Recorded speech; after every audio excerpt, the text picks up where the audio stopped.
അങ്ങനെ നമ്മുടെ രേവതി സച്ചിയോട് ദേഷ്യപ്പെട്ടിട്ട് ടൂറൊക്കെ ഒഴിവാക്കി കൊണ്ടുപോകുന്നുണ്ട്. നമ്മുടെ സച്ചിനെ വീട്ടിലേക്ക് തന്നെ തിരിച്ച് കൊണ്ടുപോകുന്നുണ്ട്. സച്ചി ഒരുപാട് തടസ്സമൊക്കെ പറയുന്നുണ്ട്. പക്ഷേ രേവതി ഒട്ടും സമ്മതിക്കുന്നില്ല.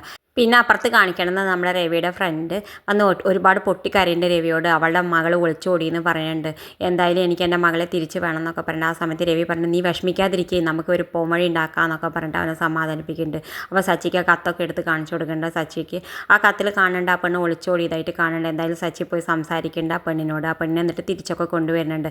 എന്നിട്ട് പറയുന്നുണ്ട് ആ പെണ്ണിനോട്, എല്ലാവരോടും പറയുന്നുണ്ട്, അവർ രണ്ടാളും കല്യാണം കഴിക്കണമെങ്കിൽ രണ്ട് കൂട്ടരും സമ്മതിച്ചാൽ മാത്രമേ കല്യാണം കഴിക്കൂ, അല്ലെങ്കിൽ കഴിക്കില്ല എന്നാണ് പറയണത് എന്ന് പറയേണ്ടത്. എന്തായാലും രണ്ട് കൂട്ടരെ സമ്മതിപ്പിച്ചിട്ട് നമ്മളെ സച്ചി കല്യാണത്തിലേക്ക് എത്തിപ്പിക്കുന്നുണ്ട്. കല്യാണ ദിവസം നമ്മളെ ബിരാനും വരുന്നുണ്ട്. ആ സമയത്ത് ബിരാൻ നമ്മളെ രവിയുടെ കൂട്ടുകാരനോട് ചോദിക്കേണ്ട, ആരാ അത് എൻ്റെ രഫിയാണ്, എൻ്റെ ഫ്രണ്ടാണ്, അവൻ ഇല്ലാതെ എനിക്കൊന്നുമില്ല, അവൻ എൻ്റെ എല്ലാം ആണെന്നൊക്കെ പറയുന്നുണ്ട്. നമ്മുടെ ബിരാനാണെങ്കിൽ അത് കേട്ടിട്ട് വല്ലാതെ പേടിച്ച് വിറയ്ക്കുന്നുണ്ട്.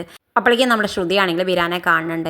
എന്തായാലും ബിരാൻ്റെ അടുത്തേക്ക് ഓടി വന്നിട്ട് പറയുന്നത്, നിങ്ങൾ ഇവിടേക്ക് എത്രയും പെട്ടെന്ന് ഓടണം, ഞാൻ നിങ്ങളെ കാല് പിടിക്കുക, ഇവിടുന്ന് എത്രയും പെട്ടെന്ന് നിങ്ങൾ ഇവിടുന്ന് പോകണം എന്നൊക്കെ പറഞ്ഞിട്ട്, എനിക്കങ്ങനെ പോകാൻ പറ്റില്ല, അത് എൻ്റെ പെങ്ങളുടെ മകനാണ്, എങ്ങനെ ഞാൻ പോവാം, ഞാൻ കല്യാണം കഴിയാതെ ഞാൻ ഒരിക്കലും ഇവിടുന്ന് പോയില്ല എന്ന് പറയുന്നുണ്ട്. ആ സമയത്ത് നമ്മുടെ സച്ചി രേവതി ഇങ്ങനെ വരുന്ന സമയത്ത് ബിരാനാണെങ്കിൽ കാണുന്നുണ്ട്.